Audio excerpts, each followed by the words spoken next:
Também. Diz assim a palavra do Senhor: ainda antes que houvesse dia, eu sou, e ninguém há que possa fazer escapar de minhas mãos. Operando Deus, quem impedirá? Sente adorando e enaltecendo Deus Todo-Poderoso.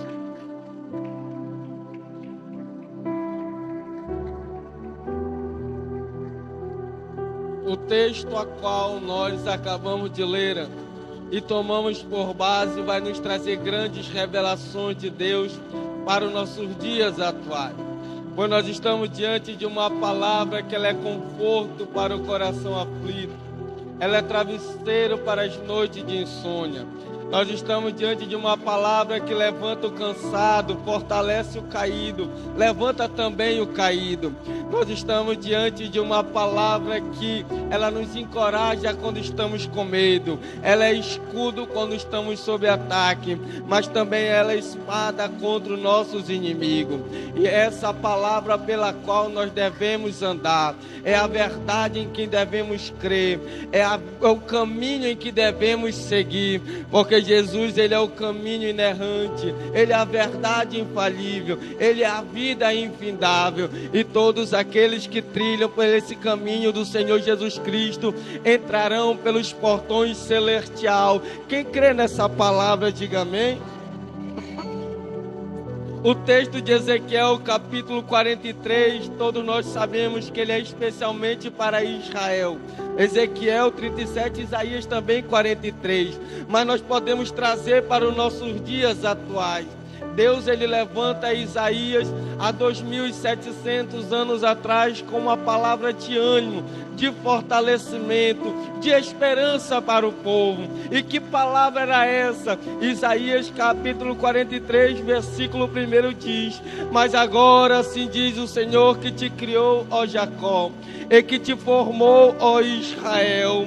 Não temas, porque eu te remi, eu te chamei pelo teu nome, tu és meu. Quando passarem pelas águas, eu estarei contigo. Quando passarem pelos rios, ele não te submergirá. Quando passarem pelo fogo, nem chama arderá em ti, diz o Senhor dos Exércitos. Mas aos olhos do povo de Israel era impossível essa profecia se concluir. Era impossível se realizar, porque Isaías capítulo 62, versículo 5 vai dizer que o povo andava segundo a sua própria concupiscência, segundo as suas próprias vontades, segundo o seu querer. Deus estava querendo trazer o povo para o seu redil, mas o povo estava andando por caminho das trevas. O povo deixou a verdade para viver a mentira, deixou de cultuar o Deus verdadeiro para cultuar Deus Astarote, deixou de andar na verdade para andar por caminho tortuoso. Mas há mais de 800 anos, Deus, ele vem levantando o seu povo para trazer os profetas, para trazer o seu povo. Mas como nós somos povos obstinados, como o povo lá de Israel também era obstinado às inclinações carnais, Deus, ele não desistia do seu povo. Deus estava querendo trazer o povo das trevas para a luz, estava querendo trazer da mentira para a verdade, estava querendo trazer para o seu aprisco. Deus, ele não desistia do seu povo, ainda que ele errasse. Assim é com nós nos nossos dias. Ainda que nós falhamos, ainda que nós erramos, ainda que nós mudamos o curso que não é na direção de Deus, ele vai levantar homens e mulheres para nos trazer para o redil. Ele vai levantar homens e mulheres para nos trazer para a sua casa. Quando eu olho o capítulo 43, versículo 1, mas agora a expressão aqui é que Deus declara a vontade de restaurar, que te criou, a expressão que demonstra que a nação de Israel era propriedade exclusiva de Deus, que te remiu, revela que Deus e o seu povo foi comprado por um alto preço, o preço da liberdade. Quando ele fala chamei pelo teu nome, ele está dizendo que a maior prova que Deus deseja relacionamento conosco. Quando Deus diz que tu és meu. Ele não te aceita dividir com o mundo. E nessa noite essas palavras se aplicam ao nosso coração.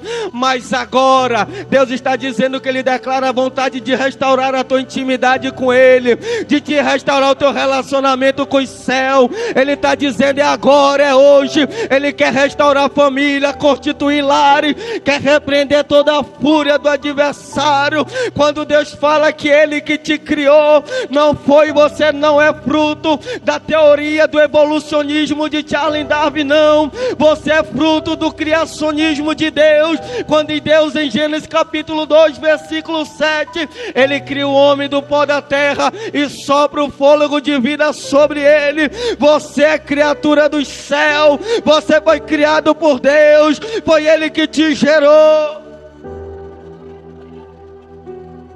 porque é Ele que nos redime. João capítulo 19, versículo 30, Jesus na cruz brada: tetelestai, está consumado. Colossenses capítulo 1, versículo 14 diz: em quem temos a redenção pelo sangue, a saber, a remissão dos nossos pecados. Outrora nós estávamos destituídos da glória de Deus, outrora nós estávamos longe do caminho do Senhor, devido ao pecado de Adão no Éden. Mas prova que Deus nos ama, Ele enviou seu Filho Jesus Cristo para nos resgatar. E o resgate não foi com animal, não foi com sangue de bezerro, não. Foi o sangue de Jesus derramado na cruz do Calvário. Você foi lavado, foi remido pelo sangue do Cordeiro de Deus. Eu te chamei pelo teu nome. Lembra lá de Gênesis capítulo 32, versículo 26 ao 29? Quando Jacó entra no val de Jaboque, onde ele vai lutar com o anjo, e ele vai dizer que quer ser abençoado. Qual é o nome? Jacó. Disseste bem, agora se chamarás Israel, porque como príncipe lutaste com Deus, prevaleceste. Mas a profecia ela só vai se cumprir em Gênesis capítulo 35, versículo 11, que diz: não se chamará mais Jacó e sim Israel. E disse Deus: eu sou Deus Todo-Poderoso, frutifica, multiplica, e uma nação e povos sairão de ti.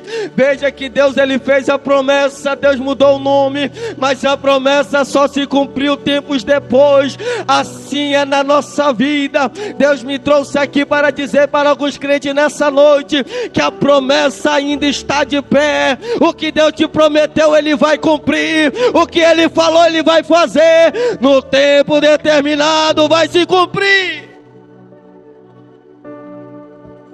Mas há uma cobrança de Deus nessa noite. Lembra do teu voto que tu fizeste com Deus? Senhor, se tu me curar, se tu me abençoar, se tu me tirar desse coma, eu vou congregar, eu vou ler a Bíblia, eu vou voltar para a casa do Senhor. Deus está dizendo: eu ainda estou esperando tu cumprir esse voto. Para o meu se cumprir na tua vida, você precisa estar debaixo da minha vontade. Nós esquecemos das promessas que fizemos para Deus, mas Deus todavia não se esquece da promessa que Ele fez para nós. É por isso que Jeremias capítulo 1, versículo 5, ele diz: ainda antes que tu nascesse, que tu fosse gerado no ventre da tua mãe, eu te conheci, eu te chamei pelo teu nome. Deus ele nos conhece ainda quando nós éramos informes, ainda nem quando tínhamos vida, nós já éramos um plano na eternidade. Deus está dizendo nessa noite: eu não chamo por causa, eu não chamo por apelido, eu não chamo por nomes pejorativos, não. Eu chamo pelo nome que Ele te deu, porque o teu nome diz a tua identidade, e a tua identidade é de servo, de adorador, daquele que busca, que consagra. Ele está dizendo: tu és meu. Deus ele não te aceita dividir com o mundo. Deus ele não te aceita tu viver aqui hoje e amanhã está praticando a iniquidade. Deus ele não te aceita dividir com o pecado, porque tu és dele, tu é exclusividade dele, tu é propriedade dele. Salmo 139, versículo 1 vai dizer: Senhor, tu me sondastes e me conhece o meu sentar, o meu levantar e o meu deitar. Deus sabe a hora que tu levanta, o dia que tu deita. Deus conhece o teu caminhar. O dia amanheceu, talvez você não agradeceu, Deus ficou calado. Você tomou o seu café, foi para o trabalho, o sol nasceu, a chuva caiu, você sentiu a brisa do vento no seu corpo e Deus calado, e você não agradeceu. Talvez você terminou o dia de trabalho, almoçou, não agradeceu. Talvez você chegou aqui e ainda não teve tempo de dobrar o joelho, mas Deus está dizendo: enquanto tu te levantou, tu foi para o trabalho, eu enviei anjos ao teu redor para te guardar, eu enviei anjos para te proteger, eu enviei anjos para te livrar, e tu ainda não me agradeceu. Seja grato na presença do Senhor, abre o teu coração para Deus, glorifica o Eterno. Satanás, ele vai nos tentar e nos afligir na alma, ele vai tentar lançar dúvidas sobre as indubitáveis promessas de Deus na nossa vida. Ele vai dizer: ei, cadê teu Deus? Está tardando a promessa. Cadê o teu Deus? Porque essa prova? Cadê o teu Deus? Porque tu está passando nesse vale? Às vezes Deus faz 999 promessas para nossas vidas, e vem Satanás com uma dúvida e derruba todas as promessas de Deus. Não deixa Satanás botar dúvida concernente ao teu ministério. Não deixa Satanás botar dúvida concernente à tua família. Não deixa Satanás botar dúvida concernente ao teu chamado. Se foi Deus que fez a promessa, Ele se cumpre. Se foi Deus que prometeu, Ele cuida. Se foi Deus que prometeu, Ele guarda, porque Ele está no controle. Satanás vai nos tentar guiar para longe dos caminhos iluminados de Deus, para nos levar para o caminho dispersa, densas e trevas. Caminho esse que nos levará à morte, caminho esse que nos levará à destruição, aos perigos. Ele vai aconselhar você dizendo que você está certo aos seus próprios olhos. Ele vai aconselhar você dizendo que você está certo conforme as tuas convicções. Isso o diabo tem trabalhado, é porque tem muitos que têm saído da congregação dizendo: eu não vou me redimir porque eu estou certo, eu não vou pedir perdão porque não fui eu que errei, eu vou sair do caminho do Senhor porque eu estou certo naquilo que eu estou fazendo. Satanás tem tirado o crente, porque ele tem colocado achando que tu era para ser pastor, já era para tu estar em um nível elevado. Deus tem colocado dúvida no teu coração, dizendo que já não era mais para tu estar aqui, que tem lugares melhores para ti.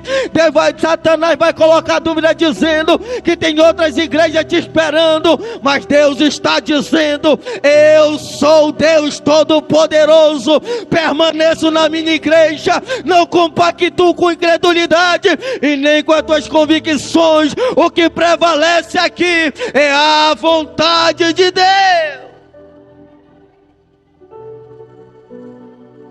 Existe a vontade e a permissão de Deus.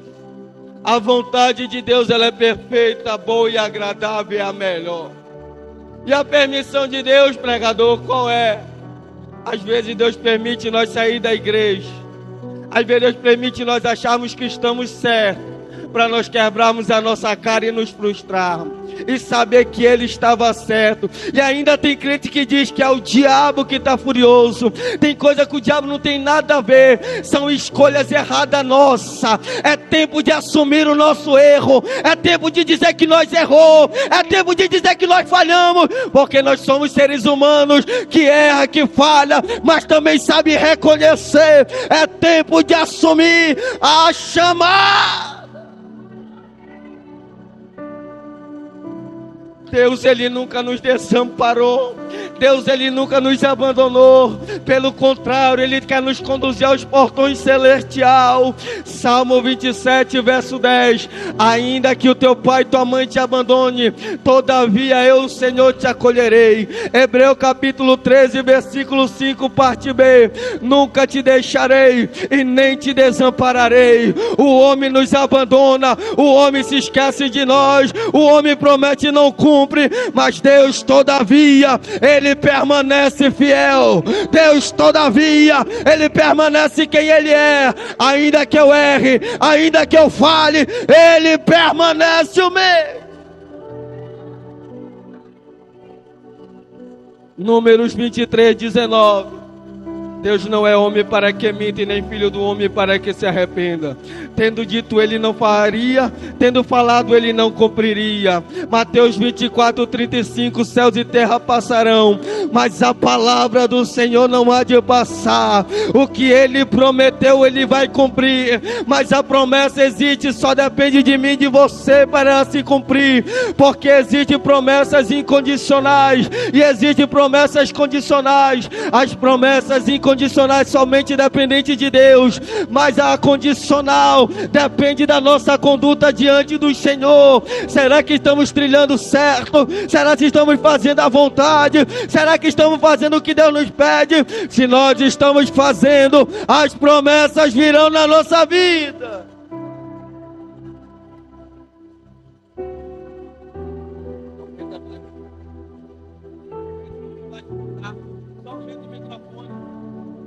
Glória a Deus, aleluia. Versículo 2 diz: quando passarem pelas águas, estarei contigo, e quando pelos rios, eles não te submergirão. Quando passarem pelo fogo, ele não te queimará, nem chama arderá dentro de ti. Deus, ele é tão franco em nos mostrar a realidade do que é servir ele, através da natureza, tipificando as lutas que nós vamos passar no dia a dia. Deus está dizendo: querem que nós passamos pelas águas, pelo rio, pelo fogo, provações, ele estará conosco, nos sustentando. É por isso que o salmista no Salmo 23, verso 5, se não me falha a memória, diz: ainda que eu passe pelo vale da sombra e da morte, não temerei mal algum, porque tu, ó Deus, está comigo. As águas aqui, meus irmãos, ela representa os desafios cotidianos, problemas que surgem diariamente para tirar a nossa paz e roubar a nossa tranquilidade. Tais exemplos é esse, como briga na família. Se tem algo que tira a paz de qualquer um, é quando o homem, o casal, os filhos não se entendem, a briga no lar. Isso tira a nossa paz, isso tira a nossa tranquilidade. Outro problema é quando um filho da gente está doente e falta o dinheiro, quando falta a condição financeira para pagar um boleto, quando falta o dinheiro para comprar algo que nós necessitamos. Isso tem tirado a paz de muitos cristãos, isso tem tirado a tranquilidade. Tu quer ver outra? Dívidas. Às vezes chega a conta, chega o boleto e não temos com que pagar. Mas se tem algo que tira a paz de qualquer um, se chama fofoca. Números capítulo 12, versículo 1, a Bíblia diz que Arão e Miriam começaram a falar mal do pastor Moisés. Deus chamou eles, botaram fora da tenda da congregação e disse: olha, Moisés, Arão e Miriam estão falando mal de ti. Para saber que eu sou contigo, Miriam vai ficar leprosa fora do arraial, porque eu tenho compromisso com quem tem compromisso comigo. Cuidado quando se levantarem contra a vida daquele que tem oração. Cuidado quando for falar mal da tua liderança que está intercedendo por ti. Cuidado quando for falar mal daquele que estão consagrando a vida em prol da tua vida. Mas quando eu leio 1 Coríntios capítulo 11, versículo 19, Paulo diz: é necessário que haja entre vós discórdia, heresia, fofoca, para saber quem é da luz e quem é das trevas. A fofoca, o problema, ele só vai revelar quem é quem, mas aquele que estão compromissado com a palavra, nada tira ele da presença. Quando eu tinha 12 anos, morando em Orilândia do Norte, no Pará, meu irmão tinha 14 e minha avó missionária por excelência. Meu irmão, brigando, derrubou o filho da vizinha dentro de uma fossa. A mulher foi em casa, bêbada, brava, xingou minha avó de tudo quanto é nome. Quando a mulher saiu, a minha avó só estendeu e disse: está repreendido, Satanás. Por que a senhora repreendeu Satanás? Porque não é a mulher, meu filho, é o diabo que está usando ela. No outro dia a mulher chegou em casa chorando, dizendo: Dona Maria, me perdoa. Avó, que foi? A minha casa está pegando fogo. Eu já fui crente sem o Deus que tu serve, e hoje eu estou pagando. Sabe por quê? A minha avó não rebateu, a minha avó não xingou, mas a minha avó foi para a geologia, foi para o joelho no chão. O Deus que tem o poder de resolver a tua casa, o Deus que tem o poder de resolver o teu problema, o Deus que tem no controle todo o sistema do mundo.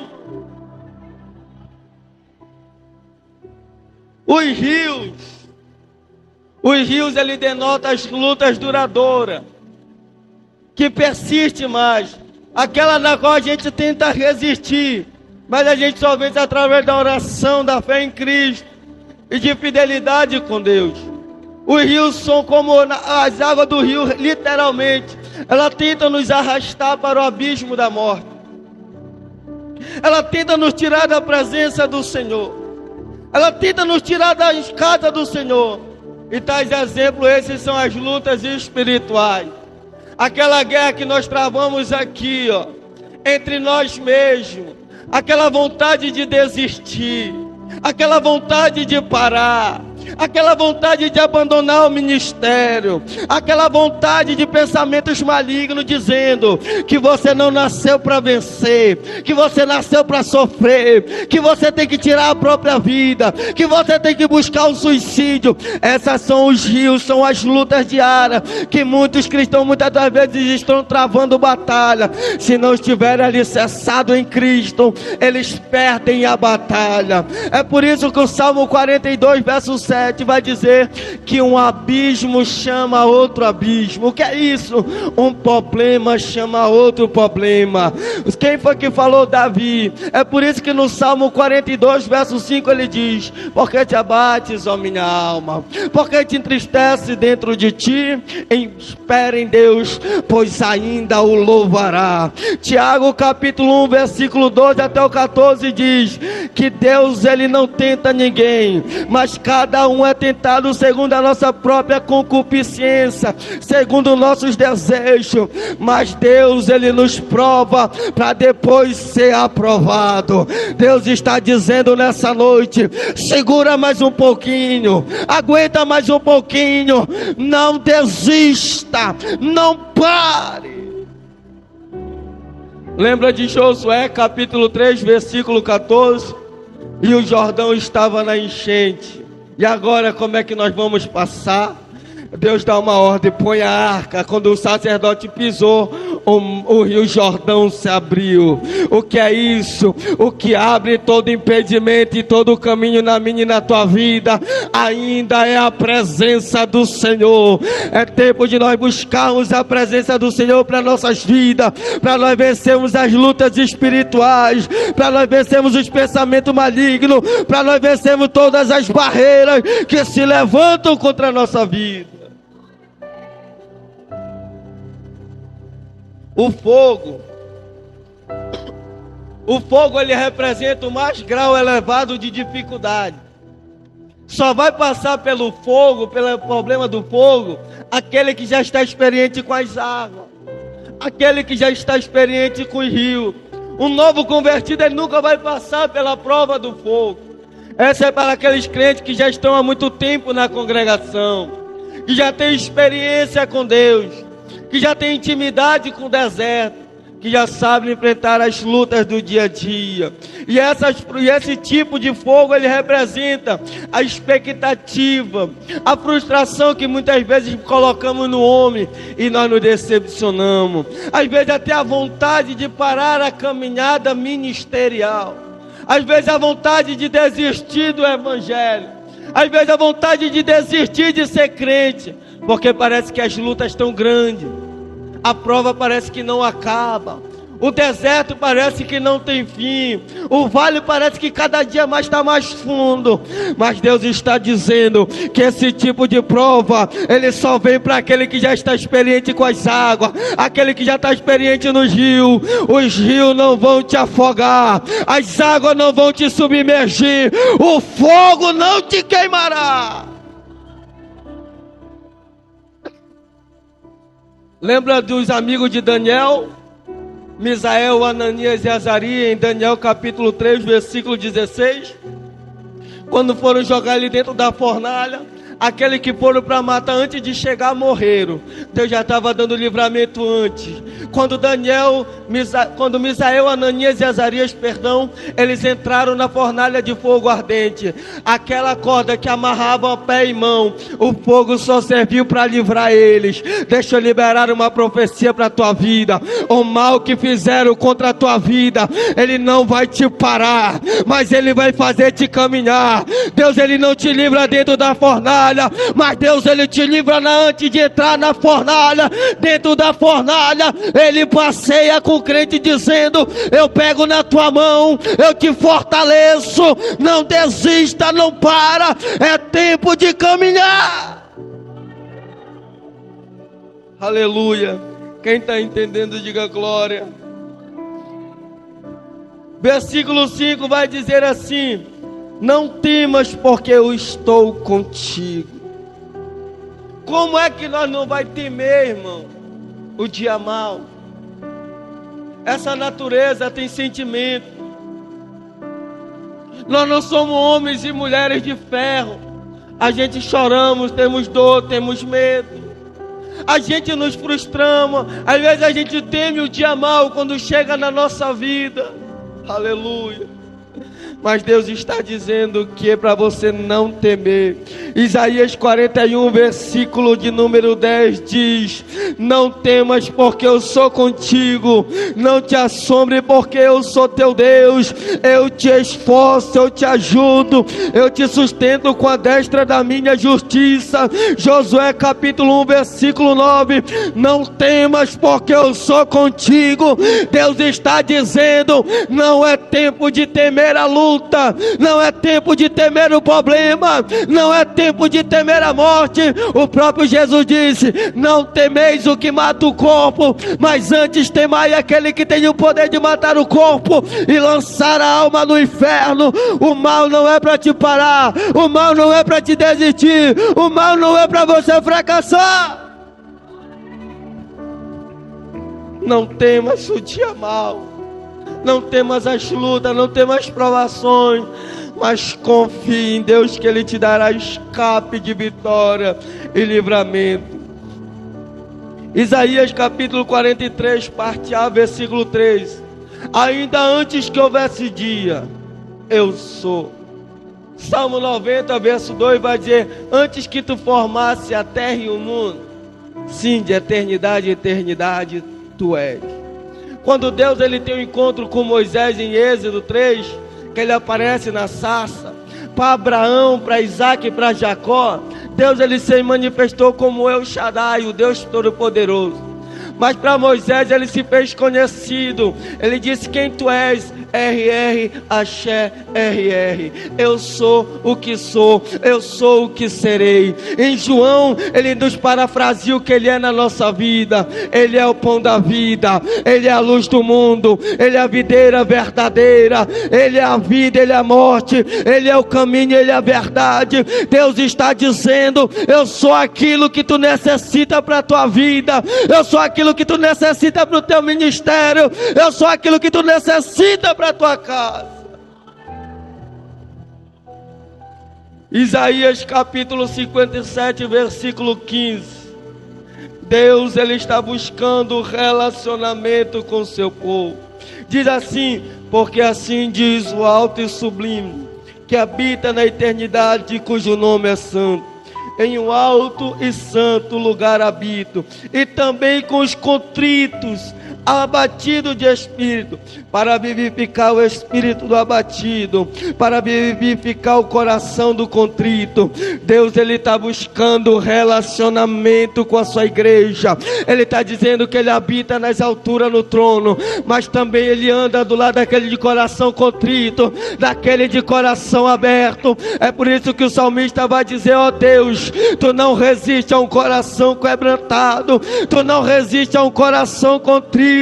Deus está dizendo nessa noite: é tempo de abrir o nosso coração para Ele, é tempo de abrir a nossa alma para Ele. Deus ele quer saber do teu coração sincero, Deus ele quer saber da tua intimidade, Deus ele quer relacionamento sincero com você, Deus ele quer relacionamento com a igreja. Aleluia. E ele ainda vai dizer ainda: ainda antes que houvesse dia eu sou, e ninguém há que possa fazer escapar de minhas mãos. Em Deuteronômio 26, versículo 8, a Bíblia diz que Deus resgatou seu povo com braço estendido e com mão forte. Ezequiel capítulo 37, e o Espírito do Senhor e a mão do Senhor estava sobre mim e me levou. A mão do Senhor, porque quando nós estamos na direção do Senhor, a mão do Deus, Ele está por cima para nos guardar de todo mal. Mas quando estamos na vontade do Senhor, a mão de Deus está por baixo para nos levantar. Te prepara quando Deus quer resgatar alguém. Não tem macumba, não tem alguidar, não tem orixá, não tem Exu Caveira, não tem Zé Pilintra, não tem Pombagira, Maria Padilha. Quando Deus quer operar, o diabo tem que se sujeitar. Quando Deus quer operar, o inimigo tem que se prostrar, porque Ele é o Deus Todo-Poderoso.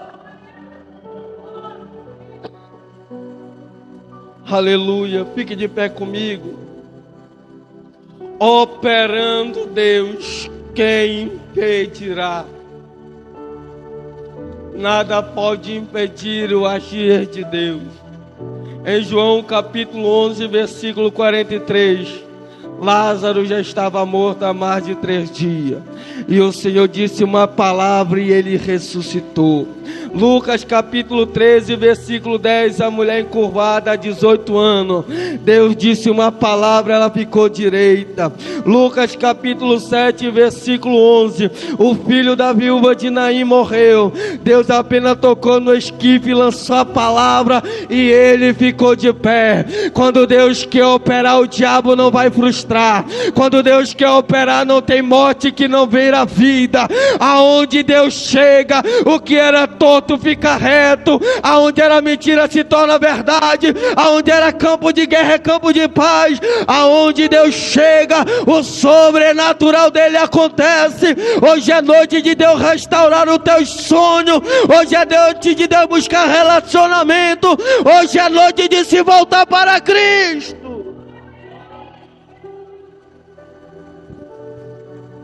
Para Deus operar na nossa vida, temos que estar na direção, na posição. Venha até a frente, venham todos. O pastor Edi vai estar me auxiliando, juntamente com o pastor Edelson. Vamos estar orando pela tua vida.